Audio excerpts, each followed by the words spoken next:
Fowler. Deputy Speaker, thank you. I rise today to speak for the people of Fowler and the wider south-western Sydney community.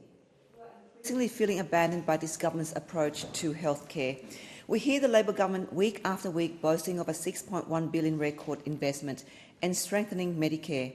We hear about a universal card being the solution for all. But, Deputy Speaker, I invite the Prime Minister and the Health Minister to come to Cabramatta and Fowler, not just during election time. Come and walk into a local GP's waiting room in Liverpool or Fairfield, because the reality here is vastly different from the rosy picture painted in the Canberra bubble.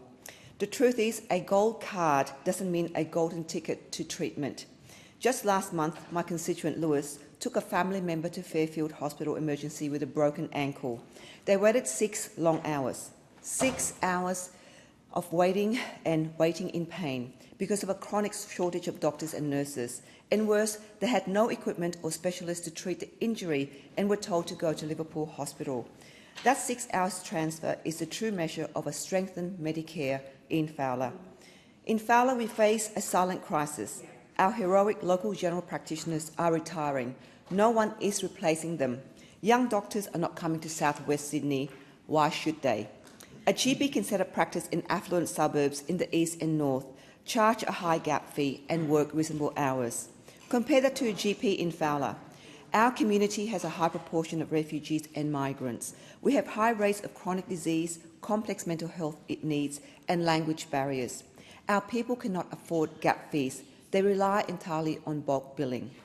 This government's incentives are a blunt instrument. They fail to recognise that a bulk billing consultation in a disadvantaged area like mine is often far more complex and time-consuming.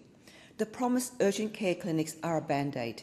They may take pressure off an ED for a broken arm, but they do not manage diabetes or complex PTSD. They do not build the trust needed for vulnerable patients.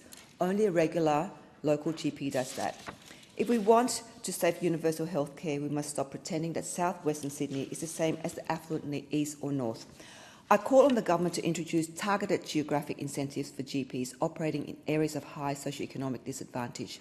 I'm asking for a Fowler loading, a specific targeted incentive that says to every bright young medical graduate, your skills are needed here. Your complex work would be valued and compensated. So please don't tell my community you're investing billions in their health while their local clinics are closing. Fund the doctor, not just the card, so my constituents can get the care that they deserve. Thank you, Deputy Speaker.